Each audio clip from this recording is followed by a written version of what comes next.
Alright, stream is up for you guys.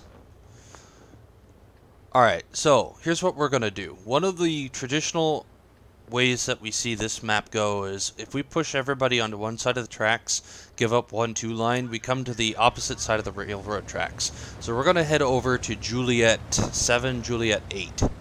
And we're going to have Chibi barely exposing himself up onto the hill, and we're going to see what it takes for us to minimally expose ourselves and spot him.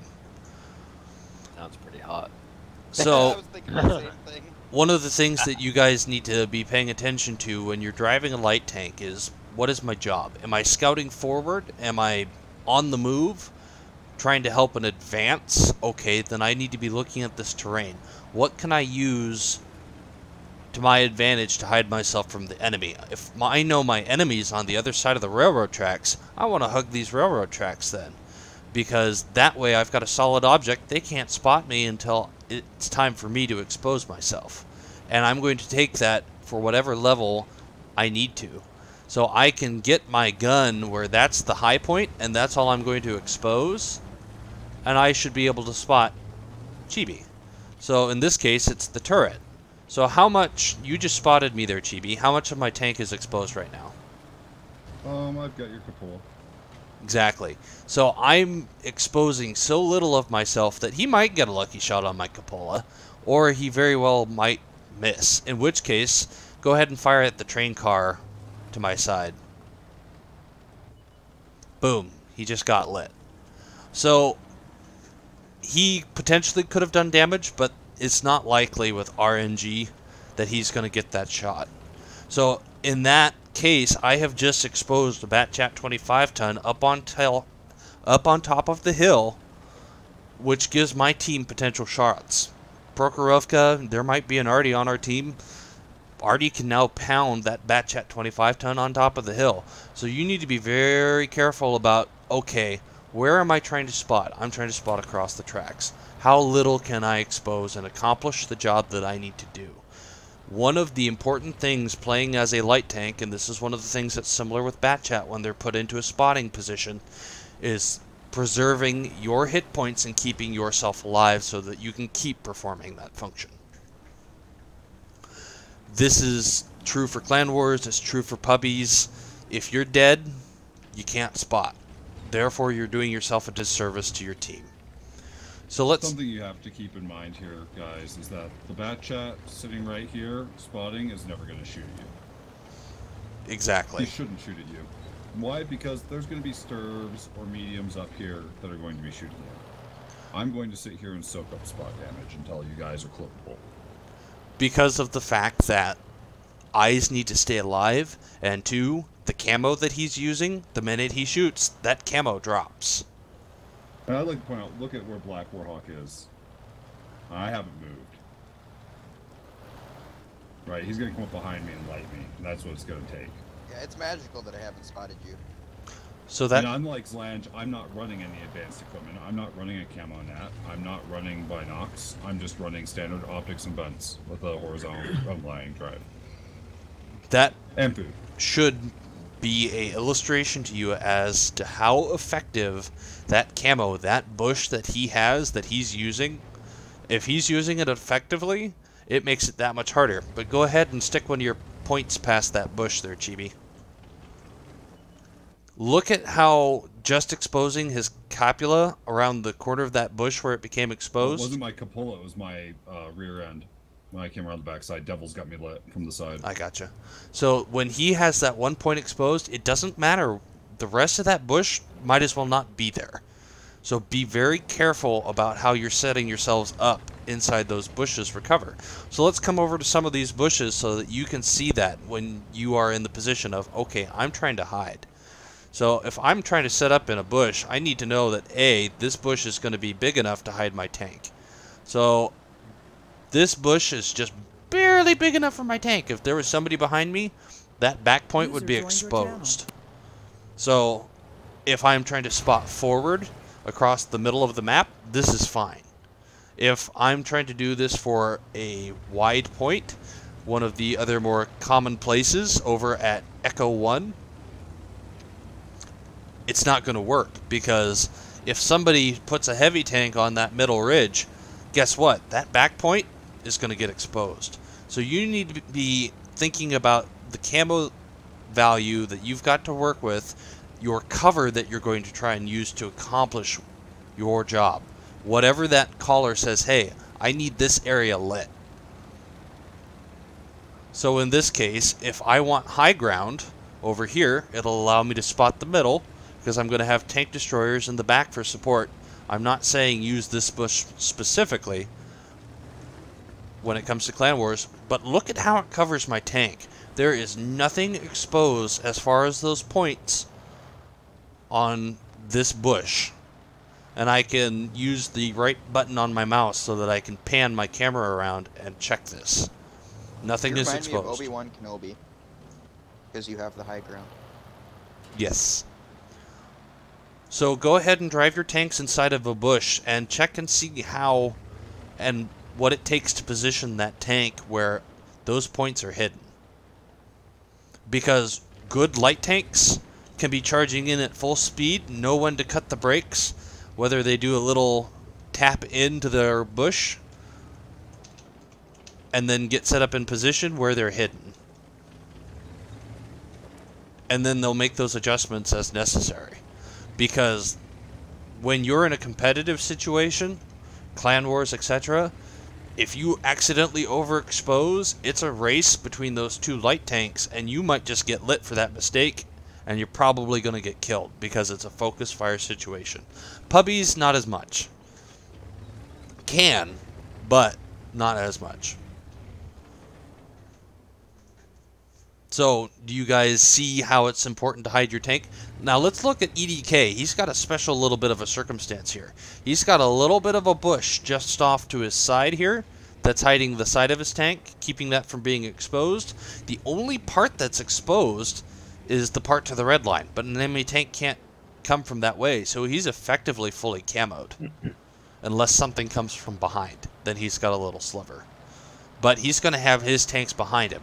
So in that case, it doesn't matter.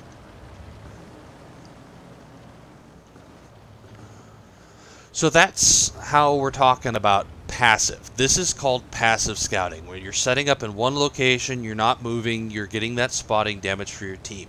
Something you'll see is also active scouting, where you take terrain. So let's take this bull, for example.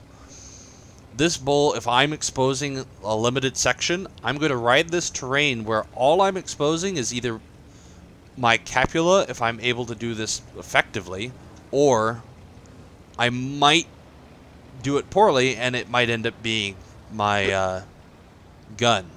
In which case, I'm going to point my gun up in the air because that view range port and try and get it higher. They can shoot my gun. I don't care. It doesn't count as part of the damage model. It will give you a crit hit, but my job isn't to shoot. My job is to spot. So, Slants, do you have a way of just making sure that you're not exposing the whole of your turret So, while you're doing...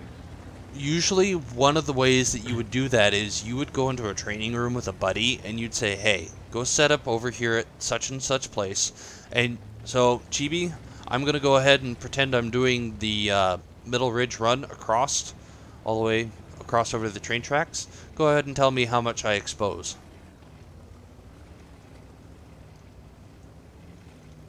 Turret. Nothing. One of the other things I'm going to do is I'm going to kind of ride up and down a little bit, trying to just keep that minimized amount. I've got room to work with. I can make a run and a pass. I can turn around. I've got cover. I can go for another run. Yeah, sorry, man. The other thing is you use hard cover like these rocks. You dip in, down. Yep. Hey, Slange. Now you can get a nice little overpeak. Yes, what's up, Tuck?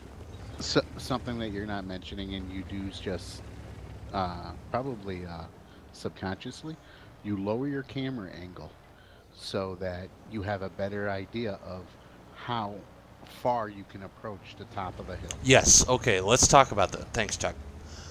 So, one of the things that I'm going to do is I'm pointing my gun and getting it set up so that I've got those viewports looking higher up so I can work that. where I've also got my capula.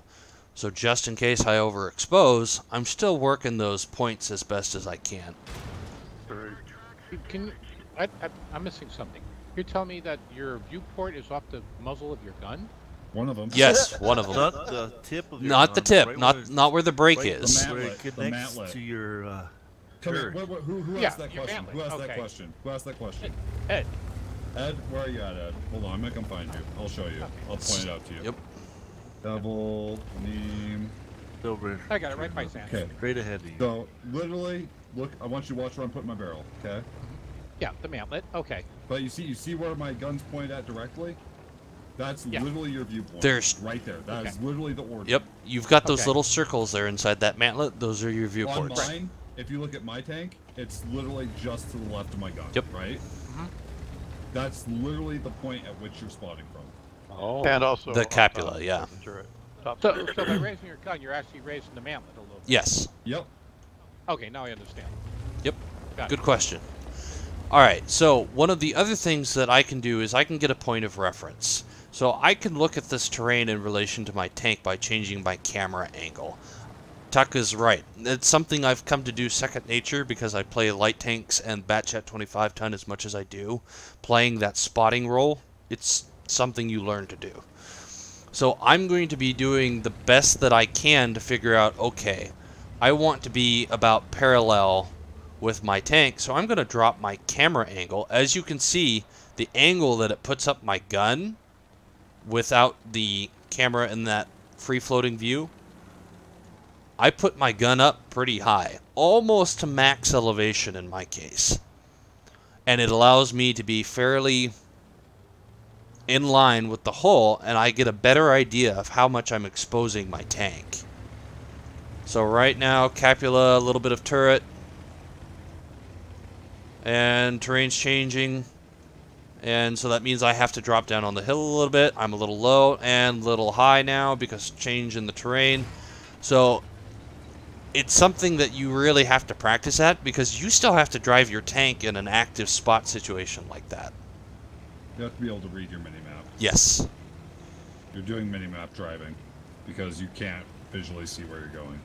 The other thing that you need to get in the habit of doing is locking your turret using right mouse button. You set it, you get your angle set, you lock the turret, and then you can free drive. One of the other Then you things... literally just follow your tank and get your gun pointed down the direction you want. So I'm not even looking that direction, I'm just driving. let's talk about in a passive scout situation why that right mouse button and being able to pan your view is important without turning your turret. If I know an enemy is in one particular location, we'll go back to the 1-2 line for the example. Let's say I have driven into my position and I'm going to be setting up in my bush.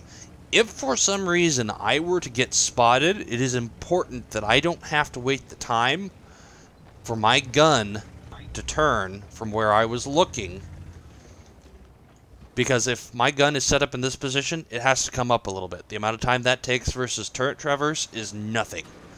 So if somebody does come in and spot me, my gun is in a direction that I can get it on target, and now it snaps to with the auto lock, and I'm ready to fire, and then I can focus on getting the fuck out and getting safe. And I can still be doing some damage now that I've been spotted. Because my function of spotting is compromised, it's more important that I get out, do some damage on the way. Because that shot of damage that you put in might be the difference between enough damage to kill that tank that was going to kill you versus you dying.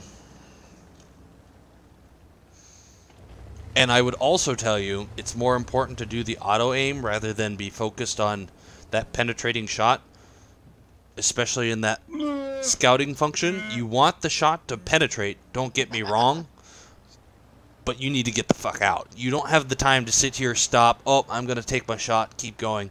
You move. You get out. You get safe. I don't want to see, oh, my shot's ready, boom, fire, I'm going to continue escaping. You do that, you're going to get yelled at.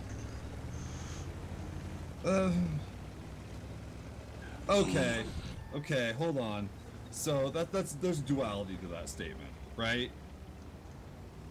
Auto locking, especially against something like 100 LT, is a horrible idea. You know why? Because it doesn't You're gonna eat compensate its for the fucking lead. treads. And on top of that, you're going to eat its treads. Okay, all your shots are going to go into its fucking treads. You're going to bounce. You're going to do no damage.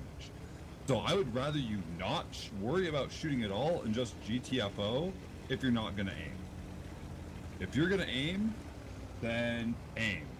But trying to throw random auto lock shots, and if you are going to throw random auto lock shots, load HE. Yep. Fucking load HE. So at least you track the son of a bitch and you have a better chance of getting away.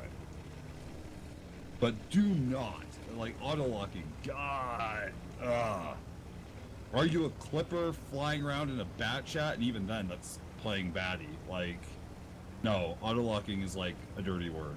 No.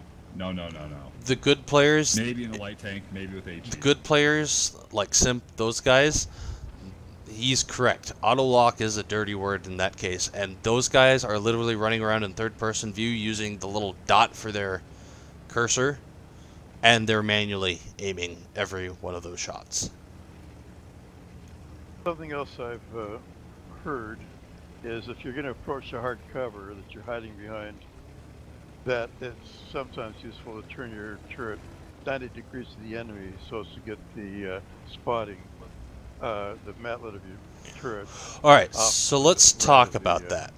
So, the bat chat's a good example of this, based off its general shape. So if I'm approaching the hard cover and I'm coming from the south side, I'm going to come up to this rock. And I'm going to try and come onto it where the entirety of my tank is hidden.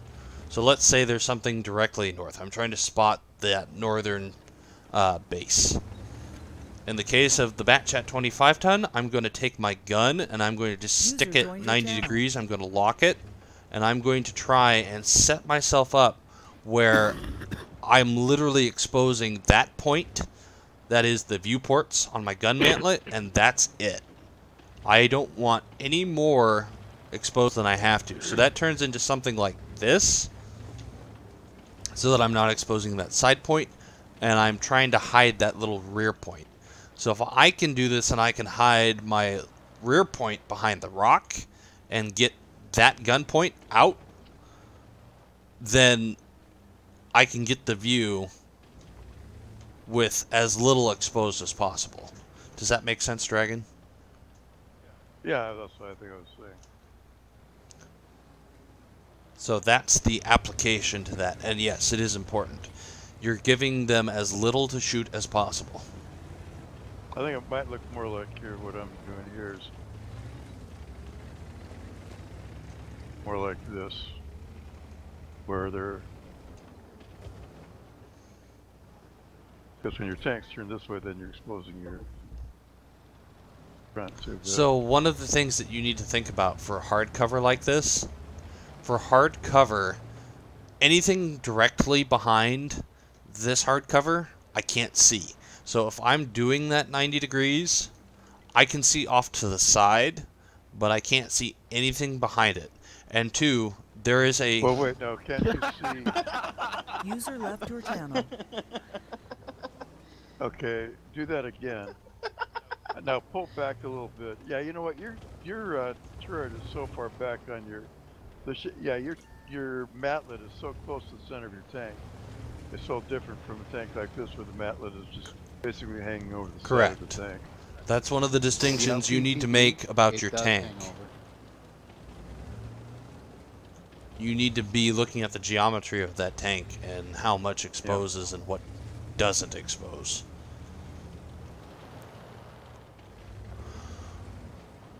But that's pretty much it. Track shots when it comes to light tank versus light tank can mean the difference between you getting out, not getting out, an enemy light tank dying.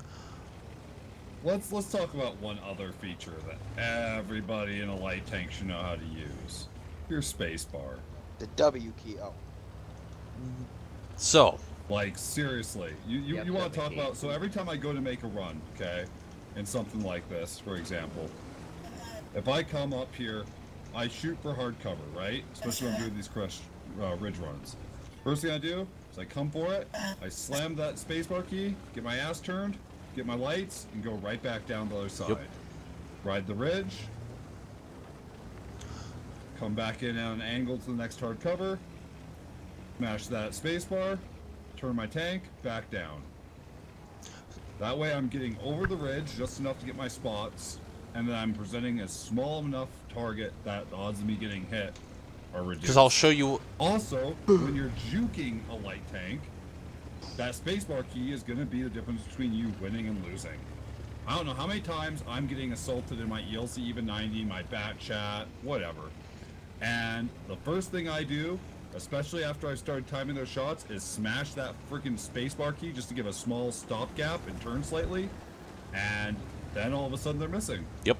And that gives me enough time to, you know, realign target and figure out what I'm doing. Because very, very important mechanical even if I take this ridge and I reflect this run that GB did, look at what happens to the turn rate. I'm exposed for a good period of time just trying to come down off of the ridge for that scouting run. Well, the bat check can't turn. With the spacebar. With the spacebar it can. Come up, come down, get off the ridge. I can do a 180 in my bat chat. Well, aren't you and then- special? BB, as you said, you would start to time their shots. Would you want to do it towards the start of their reload or towards the end of their reload? I do it on the end of the reload, so I'm anticipating the next series of shots. I mean, of course, here's the deal, guys. When you're a light tank and the first volley goes out, when that first volley slaps out past you, you're either dead or you're not, okay? If you survive the first volley, the next volley is going to decide whether or not you escape. Yep. Okay? So you are literally going, okay, they have these heavy tanks out there. The average reload is 5 to 7 seconds. So 1, 2, 3, 4, 5, tracking, 6, brake, clutch, move, go. Just enough to off-throw that shot. Literally, it's just a little, you literally tap that brake, hit the left or right, and smash right into it, right? Oh, Fate's getting mad. Yeah, exactly. Don't shoot in third person. You're going to ruin your target shots. I just had a thought and I lost it. Nice job. Everybody, Watching, everybody ram Chibi to death. Sorry. No, don't actually. Are we done? There's one other thing you need to keep in consideration for light tanks, and I can just verbally tell you this. When it comes to your light tank, there's going to come a point in the game where lighting no longer matters. Don't be afraid to take your light tank and get in there and go into aggressive mode, start circle jerking like you're a medium. Don't be afraid to get in there and be aggressive just because you're a light tank.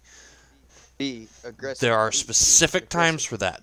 Try not to make the mistake of, oh, time is here. Oh, that was way too early. I just fucked my team.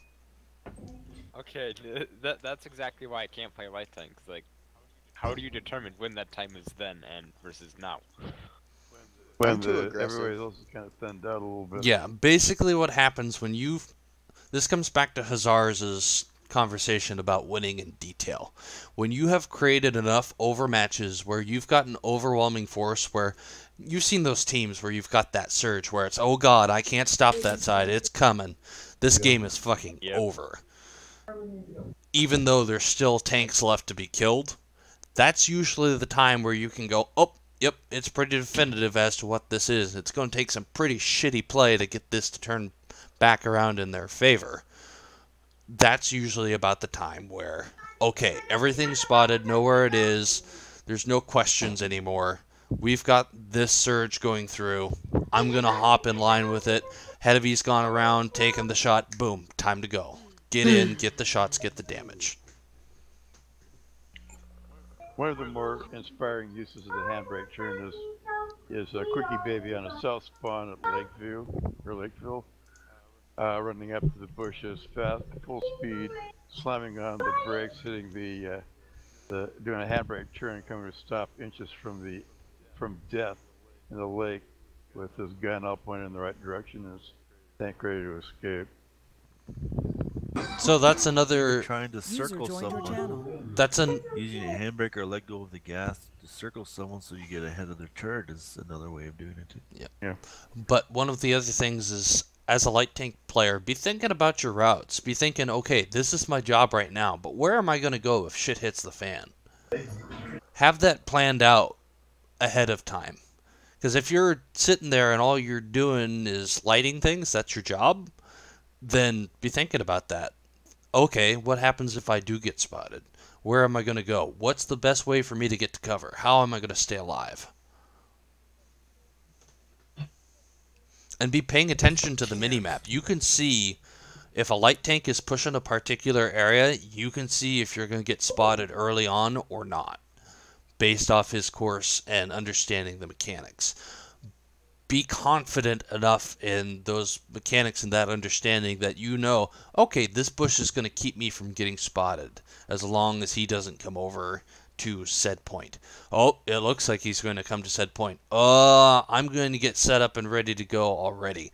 That's another thing, is have your tank turned and ready to vacate as necessary if you start seeing that come about, as long as it's not going to compromise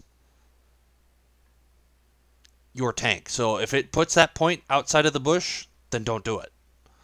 But if you have a fully encompassing bush, remember, as a light tank, you have the same camo value until you fire. On the move, it's the same, just as much as stationary. So get your tank turned and ready to run if you start feeling, hey, okay, I can stay in my position, do my job a little bit longer, but I think I'm going to get spotted here. Because that time that it takes you to turn and get that momentum going could cost you. Can be the difference between life and death for a light tank. Can I add one thing in on there? Absolutely. Just remember, gentlemen, if you are passive scouting, the best time to passive scout is when you have guns behind you. If you don't have guns behind you, get yourself out of there. Exactly. Go active if you don't have guns behind you, passive if you do.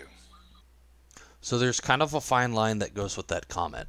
That's a very accurate statement for puppies. If the caller has a specific function and wants you to stay there, that's another matter completely. So if you have questions as to whether you should stay or you should go, clarify with the caller.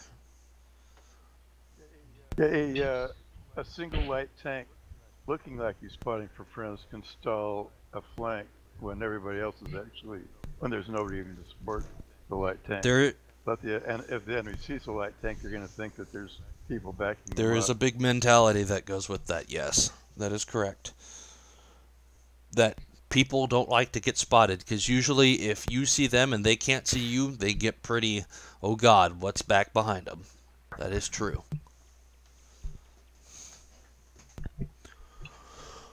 But that's pretty much light tank training in a nutshell, unless I'm forgetting anything, but you guys brought up a lot of the points that I do second nature already that I tend to forget about. So you're guaranteeing that we're all going to be purple in our light tanks in a week? No, because that's exactly what he's guaranteeing, and if he doesn't do it, we need to lynch him. Absolutely. Well, better get ready to lynch. Get your lynching sticks, boys. Oh, did you turn off your stream, Blanche? I want to keep recording this. Yeah, I'll go ahead and... Really, this is being recorded. So.